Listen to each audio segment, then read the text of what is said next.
여러분, 이런 경험 있으신가요? 내가 이렇게 열심히 잘해주는데 왜 돌아오는 건 고마움이 아니라 당연하다는 태도일까? 내 호의가 감사받기는커녕 오히려 나를 더 지치게 만드는 건 아닐까? 오늘은 주변 사람들에게 너무 잘해주지 마라는 주제로 이야기해 보겠습니다. 누군가를 돕는 건 분명 아름다운 일입니다. 하지만 그 호의가 당연하게 여겨지고 여러분의 행복과 에너지를 소모시키는 순간, 이제는 관계를 돌아볼 필요가 있습니다. 이 이야기를 통해 여러분의 호의가 진정한 선물이 되고 여러분 자신도 지킬 수 있는 방법을 함께 찾아가 보세요. 여러분은 왜 주변 사람들에게 그렇게 잘해주려고 하는 걸까요? 첫 번째 이유는 거절에 대한 두려움입니다. 거절하면 상대방이 나를 싫어하지 않을까라는 걱정 때문입니다.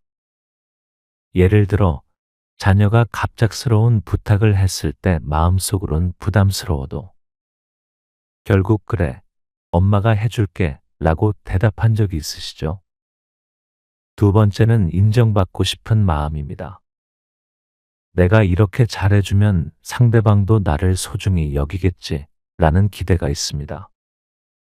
하지만 그 기대가 충족되지 않을 때 우리는 더 큰 상처를 받습니다. 세 번째는 착한 사람 콤플렉스입니다. 어릴 적부터 착한 아이라는 평가를 받으며 자란 사람들은 타인을 실망시키거나 갈등을 만드는 것을 두려워합니다. 결국 타인의 기쁨을 자신의 행복보다 우선시하며 자신을 소모하게 됩니다. 호의가 계속되면 권리인 줄 안다. 이 속담은 우리가 지나치게 잘해줬을 때 생길 수 있는 문제를 정확히 짚어줍니다. 사례 1. 김영자 씨의 이야기. 55세 김영자 씨는 가족과 이웃 사이에서 늘 든든한 조력자로 불렸습니다. 친구가 이사를 한다고 하면 무거운 짐을 옮기는 일을 도맡았고 가족의 부탁도 한 번도 거절하지 않았습니다. 하지만 정작 본인이 허리 통증으로 도움을 요청했을 땐 친구에게서 이런 대답이 돌아왔습니다. 이번 주는 내가 좀 바빠서 미안해. 그 순간 김영자 씨는 깊은 서운함과 허탈감을 느꼈습니다. 왜 나는 이렇게까지 했는데 정작 내가 필요할 땐 아무도 나를 돕지 않을까라는 생각이 떠올랐습니다. 사례 2. 직장에서의 강현우 씨.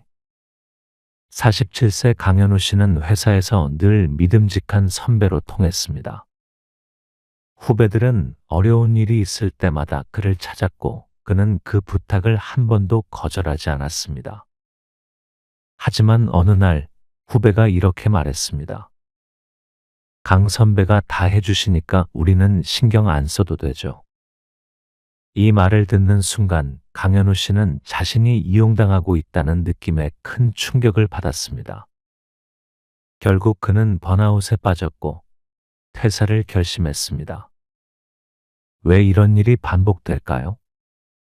심리학적으로도 지나친 배려와 희생은 관계를 악화시킬 수 있습니다. 1.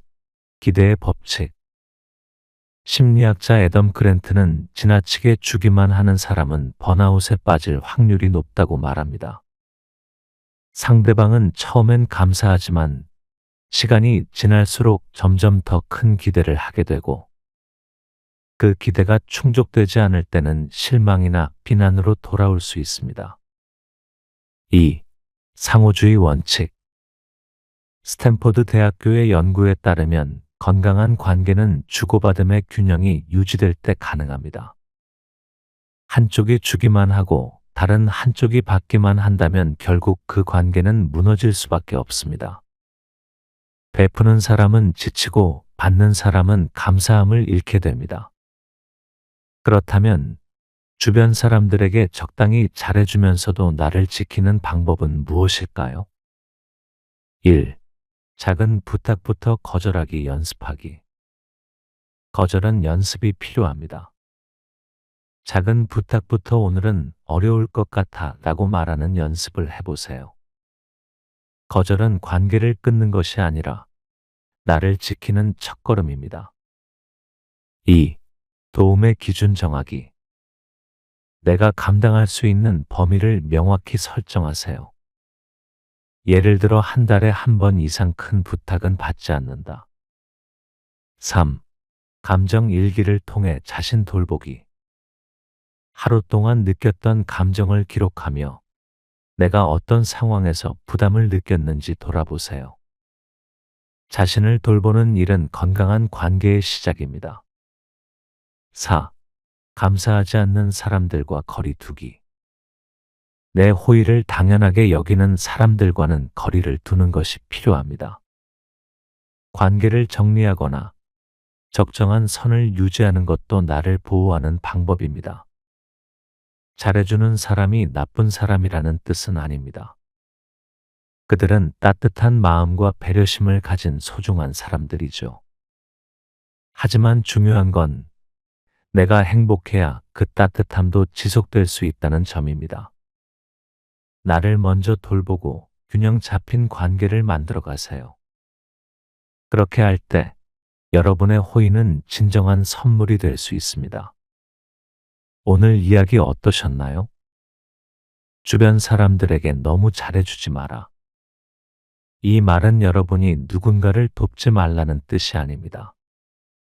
여러분의 호의가 진정한 선물이 되려면 여러분 자신이 먼저 행복해야 합니다. 이제는 적당히 잘해주는 법을 연습해 보세요. 호의가 선물이 되길, 짐이 되지 않길 바랍니다. 이 이야기가 도움이 되셨다면 구독과 좋아요로 함께 해주세요. 여러분의 응원이 저에게도 큰 선물이 됩니다. 오늘도 행복하고 평온한 하루 되시길 바랍니다.